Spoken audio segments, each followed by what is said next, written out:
నమస్కారం. ప్రపంచవ్యాప్తంగా అమెరికా ఎగదోసిన ఈ సుంకాల యుద్ధం ఏదైతుందో టారిఫ్ వార్ ఎంతవరకు పోతుంది అనేది ఒకసారి ఆలోచన చేస్తే, ఇది పెద్ద ఎత్తున దోనో లడేతో తీనోక ఫాయిదా హోతా అన్న సామెత ప్రకారం మనకు భారత్కు లాభిస్తుందేమో నేను అనుకుంటున్నాను. ట్రంప్ సీత ఎవడు చెప్పిన వినమినట్టు అన్ని రకాల సుంకాలు మన మీద కూడా విధిస్తున్నారు. కానీ మన దగ్గరకు వచ్చేకల్లా అంతా కలిస్తే 10% ఉన్న సుంకం 26% చేరుకున్నది. కొన్ని దేశాలు 30%, 40% ఇట్లా జరుపుకున్నాయి, వియత్నాం మీద కానీ ఇతరతర దేశాల మీద. కానీ అన్నిటికంటే ఎక్కువ సుంకాలు విధించింది అమెరికా చైనా మీద. చైనాలో ఇది వేలంపాట రాజకీయాల వేలంపాట టారిఫ్ యుద్ధం వాళ్ళ 145% సుంకాలను విధిస్తూ చైనా మీద చర్య తీసుకుంది. మిగతా అన్ని దేశాల మీద పాత టారిఫ్లే కొనసాగుతాయి ఇప్పటి వరకు అన్ని 90 రోజుల టైం ఇచ్చింది. ఆ పాత టారిఫ్లు కూడా చైనా మీద విధించినంత తెప్పలేదు. అంటే ఒక సులభంగా అర్థం చేసుకునే విషయం చెప్పాలంటే, చైనాలో ఒక ₹100 వస్తువు తయారైతే, డాలర్లు కూడా చెప్తాను నేను, రూపాయలు చెప్తే అర్థమవుతుంది. ₹100 వస్తువును చైనా కనుక అమెరికాకి ఎగుమతి చేస్తే ఆ 145 కలుపుకొని ₹245 అవుతాయి అప్పుడు. అంటే సుమారు సగం కంటే ఎక్కువ, అంటే 1.5 రెట్ల, 150 రెట్లు వరకు చెప్పాలంటే. 150% అంటే 100 ఉంటే 245 అంటే దాదాపు 250 అనుకోండి పడుతుంది. దీనివల్ల ఏమవుతుందంటే ₹100 వస్తువు ₹250 వాళ్ళు అమెరికా వాళ్ళు కొనుక్కోవాల్సి వస్తుంది చైనా నుంచి. అదే వస్తువు ఇండియాలో ఈ 30% టారిఫ్ లెక్క పెట్టుకున్నా కూడా ₹100 ₹130 దొరుకుతుంది వాళ్ళకు. అంటే ఆల్మోస్ట్ సగం తేడా ఉంటుంది. అంటే సుంకాల బారిన పడ్డప్పుడు చైనా వస్తువు అమెరికాకి వెళ్తే ₹100 వస్తువు ₹250 అయితే, మనది ₹100 వస్తువు ₹130 దొరుకుతుంది వాళ్ళకి. కనుక అప్పుడు ₹130 ఇండియా వస్తువును వాళ్ళు ఆదరిస్తారు కదా. ఇప్పటికే ట్రంప్ కొంత సమయస్ఫూర్తితో మన దగ్గర ఏదైతే ఫార్మా కంపెనీ ఉత్పత్తుల మీద పన్నులు పెంచలేదు. అది వాళ్ళకి అవసరం కూడా. ఎందుకంటే నేను మొదటి చెప్తున్నాను, అమెరికాలో ఒక ఫార్మా కంపెనీ పెడితే అక్కడ విధ్వంసం జరిగితే అది పర్యావరణాన్ని నష్టం చేస్తుంది. కనుక అక్కడ పరిశ్రమలకు, అంటే ఫార్మా పరిశ్రమలకు వాళ్ళు అనుమతించరు. కనుక అనుమతించిన పరిశ్రమ అక్కడ పెట్టాలంటూ కూడా ఏళ్ళు పూలు పడుతుంది. వెంటనే ఒక సంవత్సరంలో 6 నెలల్లో పరిశ్రమ స్థాపించలేదు. రెడీమేడ్గా ఉన్న వస్తువును కొనుక్కోవడం ఈజీ. అట్లాగే ఫార్మా ఉత్పత్తుల మీద, ఇండియా ఫార్మా ఉత్పత్తుల మీద చాలా అమెరికా ప్రజలకు చాలా విశ్వాసం ఉంది. ఒక ఓన్లీ ఎన్ఆర్ఐలు కాదు, ఇతర దేశాల వలస వచ్చిన వాళ్ళే కాదు, అమెరికా ప్రజలు వాళ్ళు కూడా తప్పనిసరి ఈ ఫార్మా రంగంలో ఇండియా ఉత్పత్తులను వాళ్ళు ఆదరిస్తున్నారు. వాళ్ళ నమ్మకం ఉంది. దాన్ని మళ్ళీ కొత్తగా అక్కడ పరిశ్రమలు పెట్టుకునే అవకాశం ఉన్నా కూడా పెట్టుకోరని అనుకుంటున్నాం.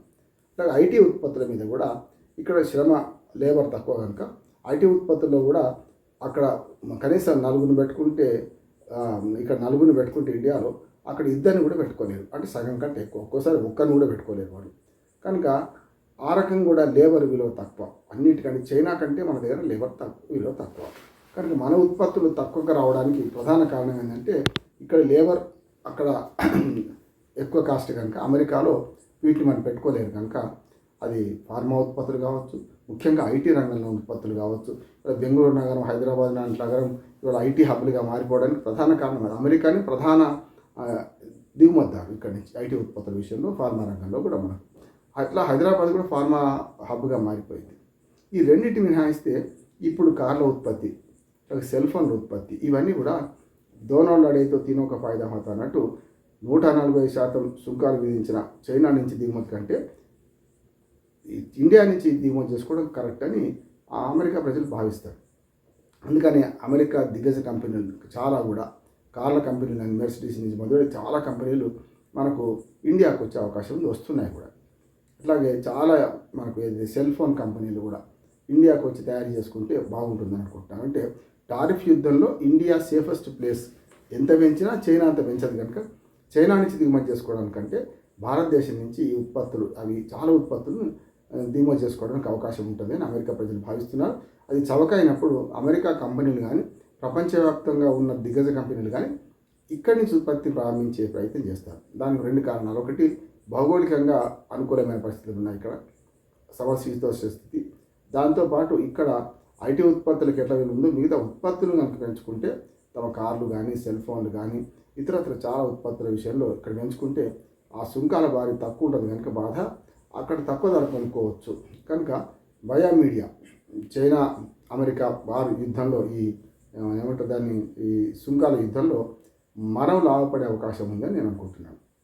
ఇంకొకటి చైనా డెవలప్ అయిన దానికంటే ఇండియా కొంతవరకు ఎగుమతుల విషయంలో డెవలప్ అయితే ఇప్పుడు వెంటనే వచ్చే మన అమెరికాకు వచ్చే నష్టం కూడా లేదు. ఎందుకంటే అమెరికా పోటీ పడుతుంది చైనాతో ఆర్థిక రంగంలో, ముఖ్యంగా ఆర్థిక వ్యవస్థలో 1-2 స్థానాల్లో అమెరికా చైనా ఉన్నాయి కనుక ఎప్పుడో 5వ స్థానంలో ఉన్న దీన్ని మెల్లమెల్లగా దాటేసే అవకాశం ఉంది, 3వ స్థానం ఎగబాకే అవకాశం ఉంది కనుక సమీప ప్రత్యర్థుల మధ్య ఇంకో ప్రత్యర్థిని డెవలప్ చేస్తే బాగుంటుందని చెప్పి అమెరికా మనకు ఇండియా వైపు మొగ్గు చూపే అవకాశం ఉంటుంది. ఏ రకంగా చూసినా చైనా కంటే అమెరికాకు మనం మిత్ర దేశంగా ఉంటాం కనుక ఆ రకంగా కూడా అంటే ఓ రకంగా చెప్పాలంటే బయాసుడు కాకుండా ఉంటుంది.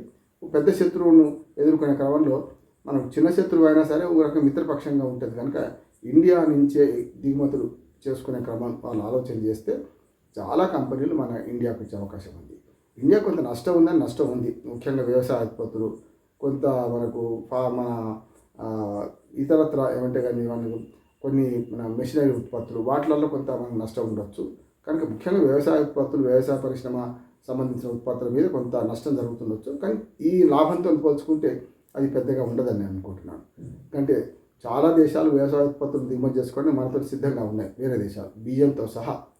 కనుక వాటిని వేరే తీసుకుంటే మనకు అమెరికా మనకు ఏదైతే ఆఫర్ ఇస్తుందో దానిలో నేను చెప్పిన సెల్ ఫోన్లు, కార్లు, ఇతరత్ర చాలా ఉత్పత్తులు, చైనాలో జరుగుతున్న అన్ని ఉత్పత్తులు మన దేశంలో మనం ఉత్పత్తి చేయగలుగుతాం, చైనా కంటే తక్కువ ధరకు ఉత్పత్తి చేయగలుగుతాం. కనుక సుంకాలు ఒకవేళ చైనాను పోటీగా చూపించి కొంచెం పెంచినా కూడా మనం భరించే స్థితిలో ఉన్నాం. ఈ సుంకాల బరువును మోసేవాడు అక్కడ కదా అమెరికాలో, కనుక వాళ్ళు కూడా భరిస్తారు. చైనా వస్తువుల కంటే ఇండియా వస్తువులు సగానికి సగం తక్కువ దొరికే అవకాశం ఉంటుంది కనుక సగం రేట్లో అప్పుడు ఆటోమేటిక్గా భారతదేశం యొక్క ఉత్పత్తుల విలువ పెరిగే అవకాశం ఉంది, ఎగుమతుల విలువ పెరిగే అవకాశం ఉంది. దాని ద్వారా వాళ్ళిద్దరి మధ్య యుద్ధం దోనోరాడితో భారతదేశానికి చైనా అమెరికా పోటీలో భారతదేశం లాభపడే అవకాశం ఎక్కువ ఉందని నేను అనుకుంటున్నాను.